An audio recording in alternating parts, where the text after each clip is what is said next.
The brains are there. So I'm sorry, Peter. My bad. Let me take my words back. Because the brains are there. The brains are there. Hey you guys, and welcome back to my channel. Now if this is your first time here, hey, welcome. My name is Dianne, and I'm super excited that you found your way here. We are on episode 5. Friends, welcome to episode 5. Okay, one thing's for sure, two things for certain. I am climbing to episode 8. Okay, I'm looking at 8, it's looking at me, we are looking at each other, and I am almost there, right? For those of you that are new here, okay, if you have not watched my first couple of episodes, then I suggest you go back and watch those. Go on, take a break, go on and watch those, but come back, okay? Make sure you come back because we got some things to talk about, okay? But for those of you that have been following along and we are all caught up to episode 5 together, then baby, let's go ahead and hop into this thing because the game is getting crazy, okay? The house is shaking, the foundation is not solid, and the people are crumbling, okay? The people are about to go down. Damn. So this episode starts where the previous episode leaves off. We are still in the Traitors chamber, okay? And Phaedra is eating up her fellow traitors, as she should, because they tried to play her in the last episode. But you know, at this point, Parvati is like, I'm sorry, I apologize. You know, she's trying to get up out of that thing. Whatever grave she done dug for herself, she's trying to crawl up out of that thing. And Phaedra is like, you know, I'm a person that believes in grace and I'm a person that believes in mercy. So I'm gonna go ahead and give you that. But you watch how you deal with me moving forward, because it's only going to be so many more times that I'm going to be this forgiving. So Phaedra's like, I forgive you. It's water under the bridge. Let's move forward, right? And so Parvati is like, well, because I've messed up so bad, I'm going to go ahead and give Phaedra some power, and I'm going to let her choose the next person that we are going to banish. And I'm like, girl, give her power. You are the recruit. The power is hers. Like, so Dan and Parvati, and I don't look at this as a gift because I feel like they're low-key trying to set her up just to see where her head is and to see what she's going to do. You know what I mean? I feel like they're forcing Phaedra into a position to have to make a decision, right? They're like, you know, we've been doing this for so long, it's time for you to step up. Rightfully so, because for the longest up until this point, you know, Phaedra has very much so been, it's whatever you guys want, whatever you guys like. At this point, it's like, yeah, no. It's not whatever we like. It's whatever we like. We, including you. So what would you like to do, right? And so Phaedra brings up Sandra, and then she brings up Tamra. And I'm very shocked that she brings up Tamra, but at the same time, it's like, you know, you got to do what you got to do to survive, you know? And if that means that I have to throw out a housewife just to let y'all know how serious I am about winning this thing, then that's what I'm going to have to do. And so as they leave the chambers, those are the two names that are up for discussion of banishment. It is Sandra and it is Tamra. And I'm just like, here we go, people. Here we go. So it is breakfast time, and as we all know, breakfast is where we find out who survived throughout the night, right? So CT and Janelle walks into the breakfast room and they start having a conversation about the housewives. And Janelle is just like, please, the housewives don't have the skills to play this game and come up with strategy and figure out how to do things. And I'm just like, baby, let me introduce you to Phaedra Parks, okay? Because everything you're saying right now is playing into her game. And that's why if Phaedra does not win this game, then I know something. Then I know something, because the way she is playing this, never mind the way she's playing the game, the way she is playing the people, honey, the way she is playing the people, study it. Study it. Do you hear me? Study it. I don't think she's lucky. I don't think everything she's doing is exactly what she's supposed to be doing. That social game and, you know, being everybody's friend and loving on everybody and getting everybody to love her, that's all strategy. I'm not going to say it was luck. I'm not going to play that game. I really think the girl is in there playing, and I am so So proud of her. So while we're still at breakfast, CT uses this as an opportunity to call out Dan, right? Like, he just wants something from Dan because Dan's not saying anything. So he's like kind of pushing the gas on Dan, like, say something. You know, you haven't figured anything out. There's no trail. Are you following anything? You don't want to say any person's name. And Dan is just like, oh, you know, give me some time. You know, when I'm ready, I'll say this. And I promise you I'll say something. But right now I have nothing. And CT is like, we've all had our little conspiracy theories of who we thought was this and who we thought was that. You mean to tell me you have nothing? And Dan is just like, that's just not the game I'm playing. I don't want to just throw something out there right now. So CT is like, come on, like, I'm trying to throw you a bone in front of all of these people and you throwing the bone back to me. Like, I'm trying to help you out, right? Help me help you. I'm trying to help you. So help me help you. But Dan is just, he's not folding. Okay. And so at this point, Peter is like, Dan 100% is a traitor. Dan is a traitor. And then John agrees with him. And so this Dan is a traitor theory at this point is starting to spread like wildfire. Like, everyone pretty much is in agreement that Dan is in fact a traitor. And so Dan knows this. He's not an idiot. He realizes this. And so he's like, okay, time to switch up strategy. I have to do something different because these people want blood and they want mine. So I have to give them some blood that's not mine, right? So all of the people start walking in, and as they're walking in, they're like, who's left, who's left, who's left, who's left, who's left? And then Sandra walks in, no Tamra. Okay, and as this is happening, everybody is like, oh my gosh, oh my gosh, oh my gosh. Baby, Phaedra and these boiled eggs, girl. Now, honey, that was the one time where if I was in the game, I'd have been like, one of your closest allies is not here. And baby, you are asking about boiled eggs? I know something. You're telling me something. I mean, you've shown no emotion. You've done all you said is, is it boiled eggs? I want some eggs. Where are the eggs? Your closest ally, okay? Not just a Bravo. She is an actual housewife. So she's like your double ally, okay? And then earlier when they were talking about the Bravo alliance, you said the only two people that you have actually worked with has been Tamra and Sheree. So she was like, you know what I mean? And she is no longer here. And you're just like, well, you know. Oh my gosh. But in any event, Tamra is gone and the camera cuts to her receiving her letter saying that she's been banished. And she starts crying. Like, she starts bawling and she's like, I had a great time. And then she makes a statement and she says, I hope it wasn't a housewife in there that banished me. So I'm really wondering, now that the show has aired, because I'm pretty sure she found out before, of course, but once she found out that Phaedra was not only a traitor, but she was the traitor that made sure she was out of the game. Like, I wonder how Tamra feels finding that out. If anyone knows the answer to that, like, tag me in some stuff, because I would really like to know how Tamra feels about that, because she was very, very sincere in that moment. Like, I hope it wasn't a housewife that did this to me. And I'm like, girl, it wasn't just a housewife, it was a housewife gamer. So we get this weird sidebar conversation where Dan pulls Janelle and John to the side and he's telling them that they are the closest people in the house to him. If I were Janelle, that would be a huge red flag for me, because you're supposed to be my big brother people, right? Like, you are in my big brother alliance. Like, we BB through and through. Why are you attaching me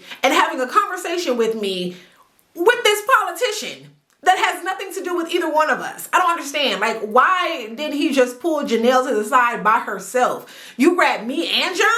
Like, I know Janelle probably was sitting there like, why am I here? And why is he here? What is he doing here? It was really weird, and I do not think that that was a wise decision. Now, again, you know me, I'm always trying to give people grace, and I'm always trying to figure out, you know, what might have been their thought process. And the only thing I can think of is maybe at this point in the game, because his trail was so hot, he may not have wanted to be seen with Janelle only. You know what I'm saying? Because there is the Bravo Alliance and then the Gamer Alliance. And so bringing in John makes it look as if the gamers aren't having a Gamer Alliance meeting. I don't know. That's the only thing that I could think of, because grabbing Janelle and John was so random. It was so random. But Dan, the block is hot. The block is hot. And baby, I need you to blow the candles out, because the fire is burning, baby. Just make your wish and get them off you. I need you to get the people up off you, because they are on you. So now it's time for today's mission. And I always get excited when it's time for them to play the missions, right? But with this one right here, this one actually seemed kind of easy. So basically all they're doing is they're matching a bird call to the actual bird, right? And so there are going to be people outside playing who are going to go around and find the bird calls, and then they're going to get on a walkie-talkie and communicate to the people inside of the house what the bird call is, and they have to go around the house and find what the correct bird is, right? I hope that made sense. But anyway, they have 20 minutes to do that, and if they complete it one time, then they get $15,000 for this mission, right? And so the way they are playing this game is half of the cast is going to play inside of the house and the other half is going to play outside of the house. Now the gag is with the people on the outside of the house, they are the only ones who have access to the shields, right? And so as you can imagine, picking who was going to play outside was an absolute mess, okay? It was a hot mess express. But at the end of the day, the people playing outside ended up being Sheree, Janelle. Baby, you knew Janelle was going to fight tooth and nail to be able to play outside. She didn't care who was doing what. She was ready to wrestle anybody to make sure she had access to a shield, okay? So it was Trishelle, Sheree, Janelle, Bergie, Peter, and Kevin. Those were the 6 that played outside and had access to possibly get a shield. So those 6 have to split up into pairs of 2. So it's going to be 3 teams, right? And they have to work in pairs of 2. So I think it was Sheree and Kevin were together, Trishelle and Bergie were together, and Peter and Janelle were together. And that's how they were working it out, right? And so inside of the house, that group of people, they all work together to run around the house, run around the castle, finding the birds to match to the sounds from the people from the outside, right? Now the people on the outside can do one or two things. They can run around and try to find the different stations that have the different bird noises to be able to give to the people in the house, or they can say, I don't care about these birds or their noises. We're going to go find shields for us, right? And I believe Sheree and Kevin and Janelle and Peter did just that. They said, I am going to go find these shields. So as the mission is going, we see that Bergie and Trishelle are really the only two, well, the one team that is actually playing the game. Like they're actually going to the stations and getting the bird calls and sending it over to the people in the house so they can find the birds and collect the money. They're the only team that's doing it. The other 2 teams are like, we don't care. We did not come out here to bird watch. We came out here to shield watch. We don't care. And so they're the only ones playing the game. Funny enough, if Bergie and Trishelle had not been, out here looking for bird noises to send to the people in the house, I think the people in the house would have just been standing there twiddling their thumbs, because the other 2 teams were not there. As they're running around trying to find these shields, Peter makes a statement to Janelle and said, I'm telling you now. He said, I'm telling you now, all of the traitors are in the castle and they are expecting us to get a shield. I'm telling you, all of them are inside of the castle. And he was right. Dan, Parvati, and Phaedra were all inside of the castle. Baby, when I tell you, I said it in my last video, I said Peter is on a trail. He going this way and I need somebody to just knock him like this. But he is on the trail. And baby, Peter coming in hot. Peter is coming in hot. The math is starting to math, and I'm excited to see his progression from the first episode up until now. Because even in my first impressions, I was like, oh, he's a bachelor. Because he's, the bachelor casting, he's probably going to make it far, but the brains are there.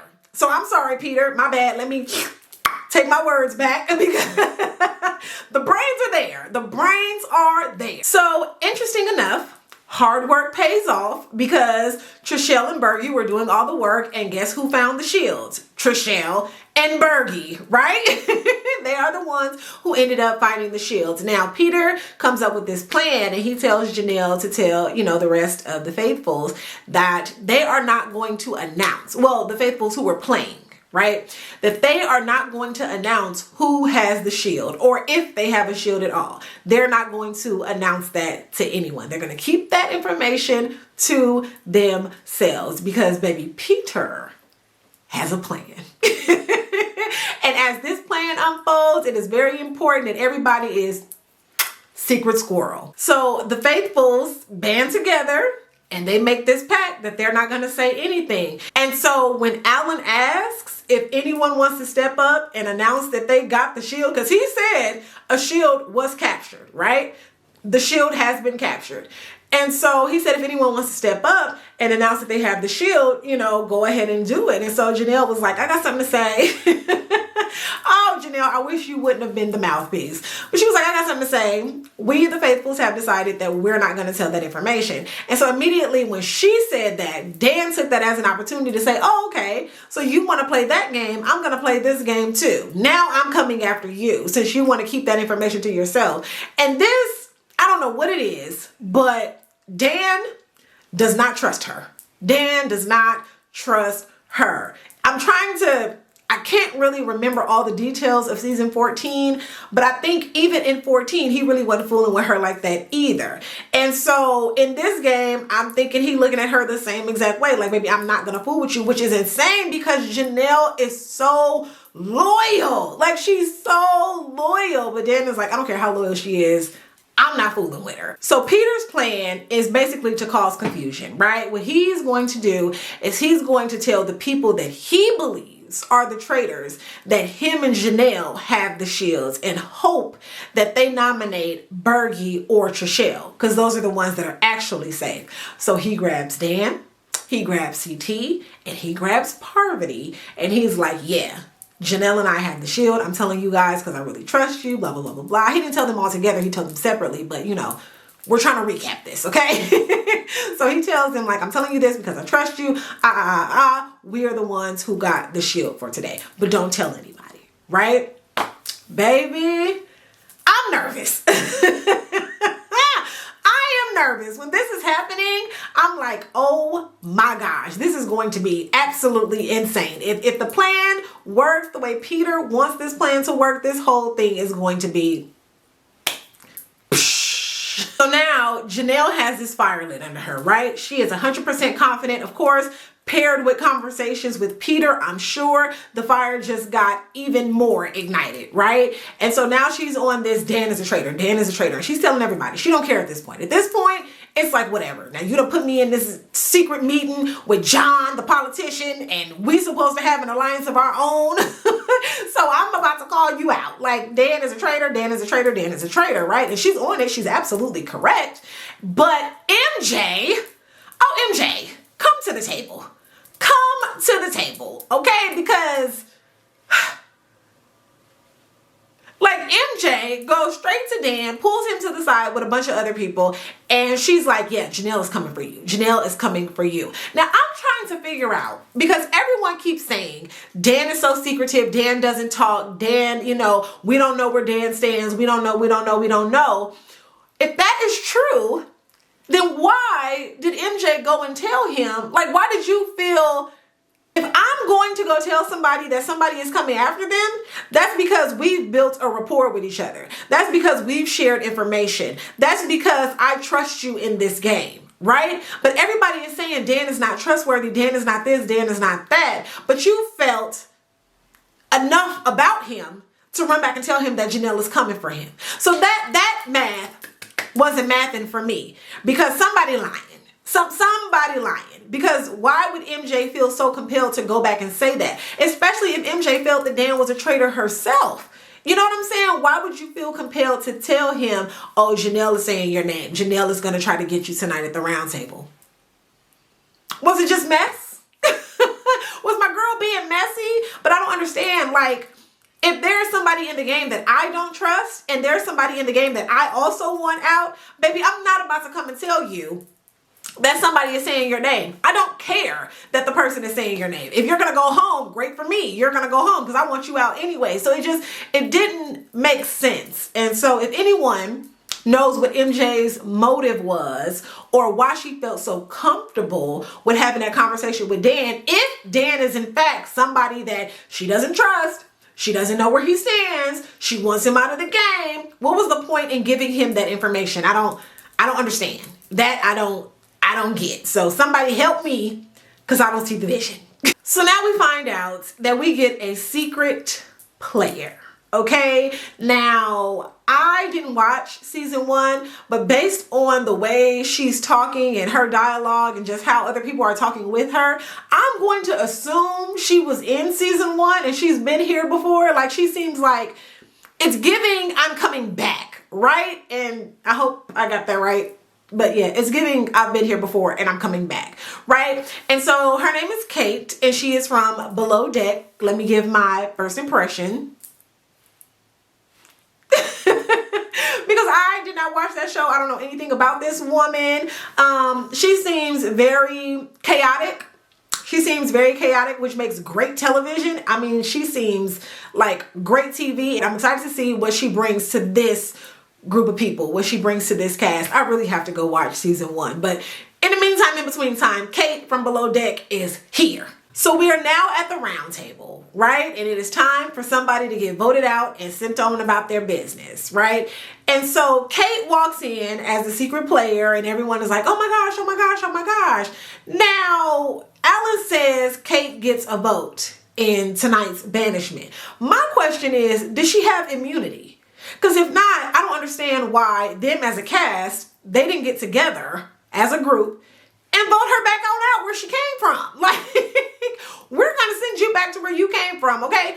We've already got our own little agenda going. I don't need you coming in here with the flippity flops. I don't need that, okay? So we're going to vote you out, send you right on back where you came from, because we don't know. I mean, the audience, we know that she's a faithful. But if you're coming into the game, you could easily be a traitor. Like, off with you. You can go back to where you came from. So if she does not have immunity, I don't understand why they didn't just vote her back out and then, you know, back to the regularly scheduled program of getting Dan or Janelle or whoever for the next week, right? I don't understand why that was not an option. But everybody just welcomed her with warm arms and, you know, just, hey, girl. And like, she would have been out of there. I've been like, ma'am, I don't know you and I don't know what you're coming in here as. You could easily come in here as a traitor. You gotta go. Like, that would have been my stance on Miss Kate, but that's not the stance that they took, and I don't understand why. I guess the agenda to find a traitor was so hot, but that makes even more sense to me. Like, you could be welcoming in a new traitor. We don't know. So I don't know, child, but Miss Kate would have been back below the deck. So this round table gets hot, okay? Kevin brings up Janelle, says he thinks that Janelle is a traitor. Janelle chimes in and says she thinks Dan, CT, and Sandra are traitors. Sandra! Okay, like Janelle goes rogue. At this point, she would have said Alan was a traitor. Like, Janelle goes completely rogue. And Sandra's like, I think you a traitor. Since you want to think I'm a traitor, I think you. Then they start going back and forth and the B words are flying. And I'm like, hold on. Like, now, I ain't got to be no traitor B word. Why I got to be a traitor itch? Why I got to be all that? Like, it was a lot. It was a lot. And it got hot real quick, real fast. So then somehow we make our way to Peter, and Peter is like, that's fine and dandy, whatever. I'm focused on Dan. Dan, I think you are a traitor, and here's why, blah, blah, blah, blah, blah. And Dan is like, okay, well, what did I do? What make you say that? You know, and Peter goes into his whole spiel, and Peter is not letting off of the idea. He's not coming up off that, okay? That he thinks Dan is a traitor, and he's going to make sure that he proves that point by any means necessary. Dan, Peter is on your forehead, okay?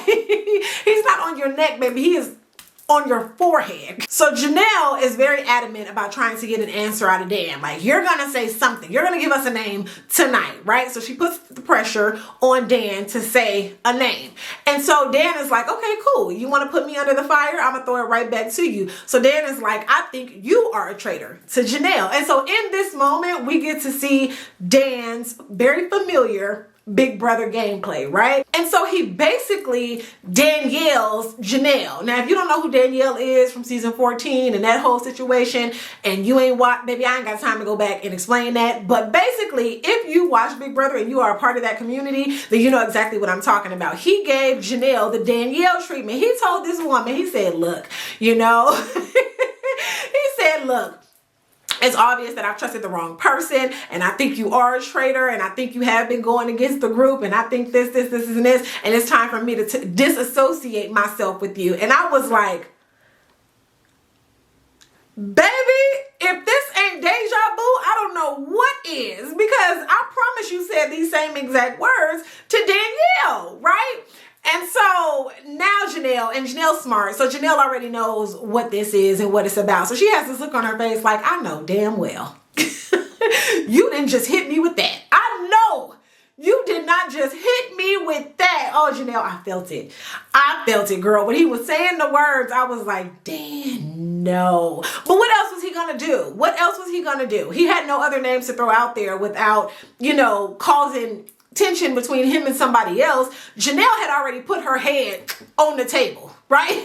Her head was already on the table. She was going rogue. She was calling people out that, you know, Sandra was going back and forth with her. So the people had already began to rally against her in that moment. Dan was able to sense that, and he was able to play on that. And so it was just, in that moment, it was the wise thing to do.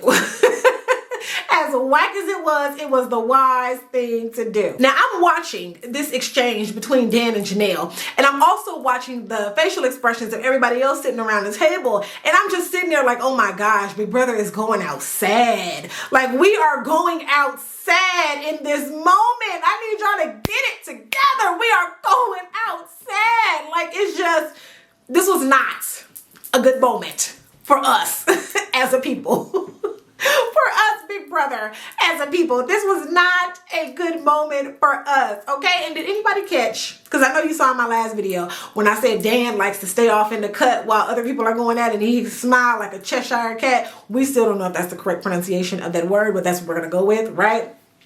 In the moment when Janelle and Sandra are going at it, and Dan realizes Janelle is like, baby, it ain't no floating device. Nothing is going to save you, baby. You drowning, right? And Dan is giving that same smirk off in the corner. And I'm just like, oh, my Big Brother people are doing this when they should be doing this. And it's just not, what am I watching? What am I watching? It was embarrassing. This whole exchange was embarrassing. Oh my goodness. So Janelle gets voted out.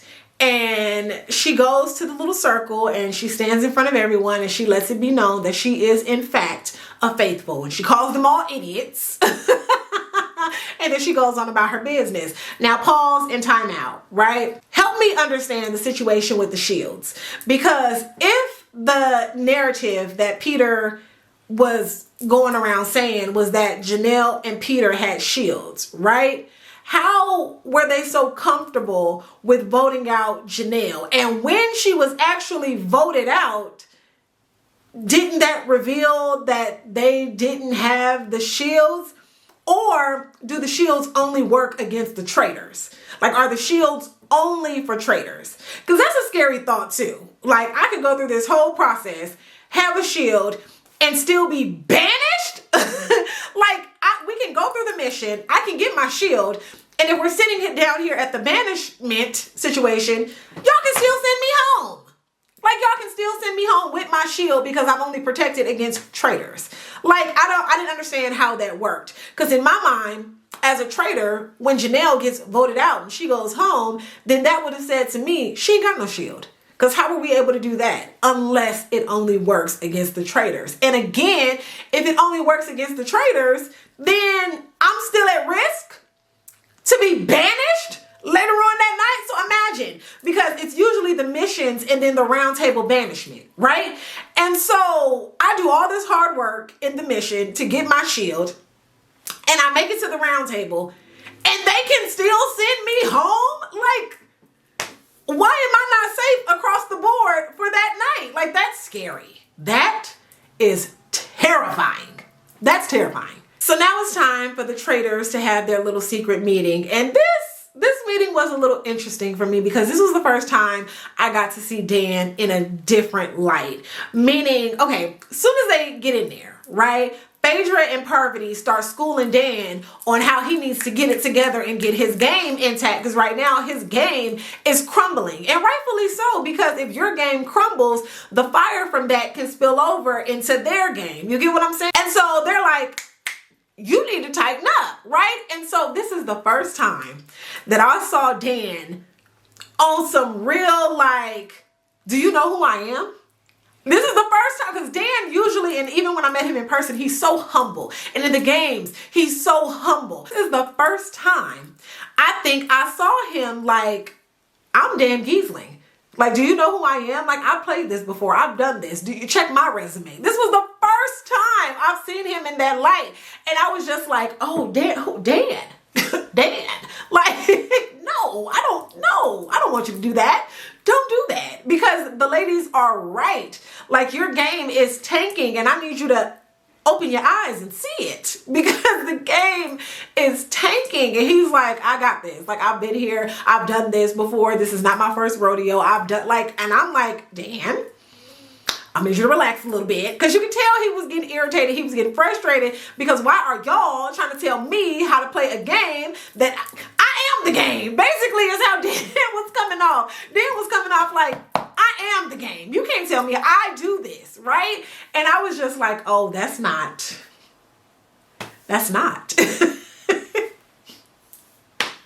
It was very weird to watch that moment, very cringy to watch that moment. And I was just like, oh, Dan, oh, my friend is about to go out sad. My friend is about to go out sad. So Dan immediately asked the ladies if they've heard anything about who could have the shield.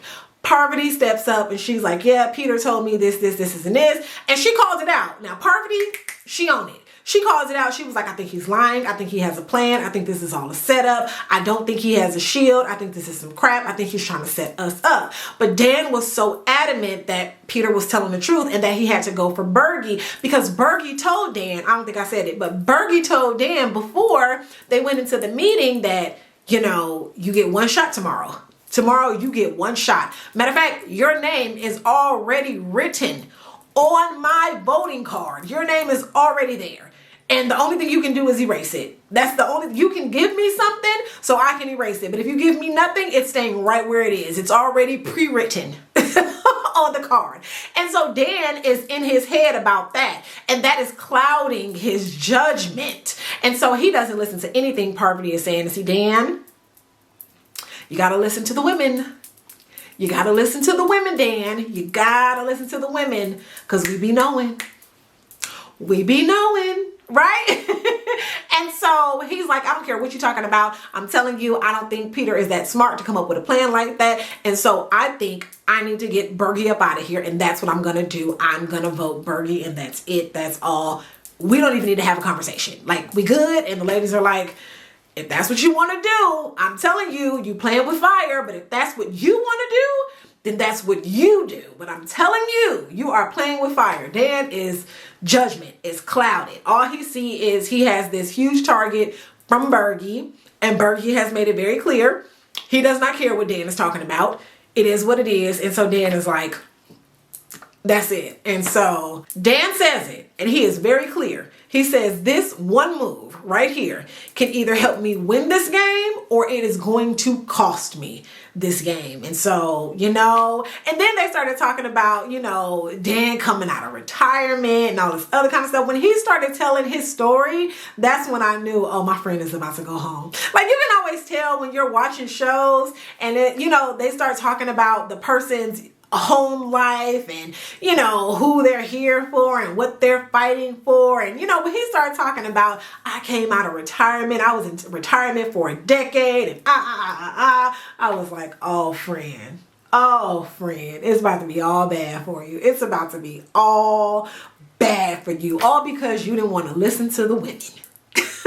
All because you had too much pride and didn't want to listen to the women.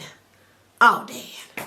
So Dan writes down Berkey's name and falls right into Peter's trap. And y'all, when I tell you my stomach dropped down to my kneecaps, like, oh my gosh, Dan, my friend, I'm gonna stick beside him. I'm gonna stick beside him. But oh baby, this is awful. And again, like I said in my first impressions video, I wish he would have not accepted the call. Like, again, some people, I just don't want them to tarnish their reputation. I don't want them, oh, I hate that he answered the call to play this game. In any event, we are now at the end of the episode and I cannot wait to get into episode 6, even though I feel like it's going to be a very sad episode for me. Look, that's so selfish. You're not even playing, but whatever. It's going to be a sad episode for me, you know, and this game is just, it's good. As a viewer, it's good, but I can imagine that as one of the cast members, this game has to be so hard. This game has to be so hard, and that makes me even more excited about the idea of, you know, if they call, I'm gonna answer, because whoa. So yes, we have come to the end of the episode and we are moving into episode 6. I'm so glad that you guys are taking this journey with me. If you liked this video, make sure you like this video. As always, subscribe to my channel if you have not already. If you have already subscribed to my channel, thank you and I love you. Make sure you share this video, tell somebody to tell somebody to tell somebody else to come on over here and watch it, and turn them notifications on so you can get notified when I get new videos coming out, okay? I love you guys with the love of the Lord. And when I finally finish the Traitors, like the full season, I have a surprise for you guys. I have a surprise for you guys for what's next. In the meantime, in between time, I love you guys with the love of the Lord. And yeah, I'm out.